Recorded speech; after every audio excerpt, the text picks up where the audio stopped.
Love you. I'll see you early in the morning. Yes. At that point, it was dark and it was starting to get cold, but my spirits were really, really high.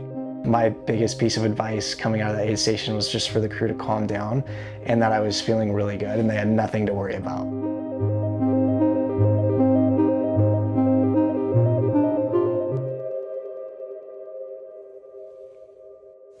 It's 4 a.m. and while we were sleeping, Blake will have run like 20 miles. So we better get up and go meet him. We had a loose schedule that Blake had put together of when he kind of assumed he might be coming into the different stops, and he was ahead of his projected schedule. So we kind of got up quickly and we rushed because we wanted to make sure we didn't miss him at the next aid station stop. Great timing, kids. I know. My stomach dropped, Lou. I was up at 1:30 and I looked at him and he was already past the second stop before I thought he even left the other one. Yeah. And so I thought he is way ahead, and then I looked at his ranking and he's passing people, so I was like, okay, we gotta hurry. So we saw him a couple different times, but at the same location because it was essentially a looped course at that point. Or just hold it like a little microphone. Oh. Okay, give me the update. We're back at Doble Camp. The crowd is thinned out. Yeah, tell me about that. This Turn whole your place, headlamp off real quick. this whole place was full last night, and now there's half a dozen different groups waiting for their runners to come in.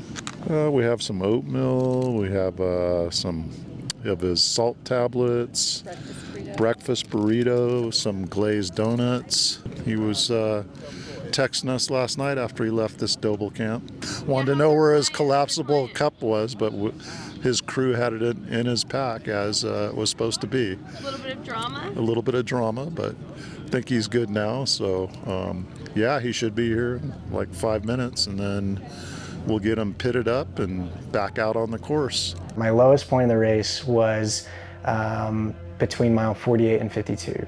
It was right in the middle of the race, it was right in the middle of the night, and it was the hardest section on our feet. So essentially we just go up this fire road, it's all big boulder, big sand, and as I'm going up, I just see people coming down and they just look miserable. And so we're hearing, as we're coming into the aid station, the medical people on their walkie-talkies talking about this guy's altitude sickness, this guy needs to be backed out of here because he twisted his knee. We were tired, we had a horrible climb. And a lot of people ended up calling it quits at that point. And so I ran the next 15 miles by myself. And that was like really the race for me, was getting through that section, getting through the mental in the middle of the night and being alone. Hey, Blake. Morning. Good morning. Another marathon in. He came in a little before sunrise and he was shivering a little bit. I think he was cold. When he sat down and stopped running, he got really cold. Okay. Thanks. That sucks. Yeah, you're probably gonna need to do some work down there.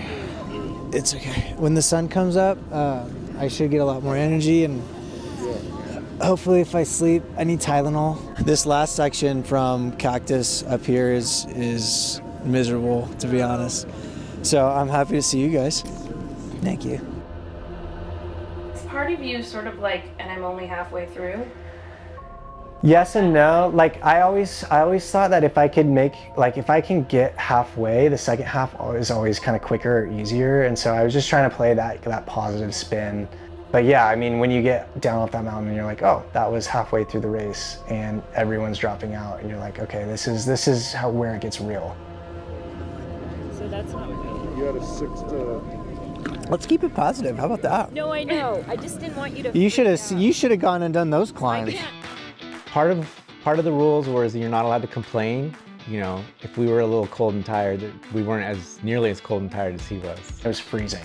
It was so cold. But I remember telling my crew, like, I want to enjoy this. And so we made the decision as a crew that I was going to stay there a little longer, and we were going to watch the sun come up and drink coffee. This was also the aid station that Ellen shared the family videos. Blakey, run like the wind. You've trained hard and you're ready to soar. You've got this. We love you. Keep going. Who's gonna carry the boats, Blake? Who's gonna carry the boats? Go, Blake! Go, Blake! Go, Blake! I think half of my body was laughing hysterically and the other half was like crying. It was just so cool to see like the amount of support, and I can't believe everyone took time to make a video. Phone. I came out of that aid station, I was just joyed. I rested a lot, I drank hot chocolate, I watched those videos, and I remember going out of that aid station and just telling my crew that I'm gonna take my time. If I rush, that's when like bad things could happen, ankles or stomach or things like that. So I was just gonna take my time and then I'd see him in 22 miles. If you could summarize life moments in one race, that's kind of what a 100-mile race is. Bye, Blake. See ya. Get it. There's highs, there's lows. No moment lasts too long. They're fleeting. You can get out of it. The little things can make the biggest change in your demeanor and your approach to it.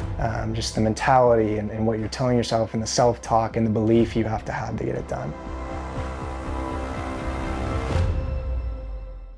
Part of the trail running is, yeah, you want to accomplish it for yourself, but it's also bringing all the other people that are out there to the finish line with you, whether that be your crew or other runners. And so I remember pointing to Ellen and said, get this on video. I'm going to put my road running shoes on and I'm going to finish this thing.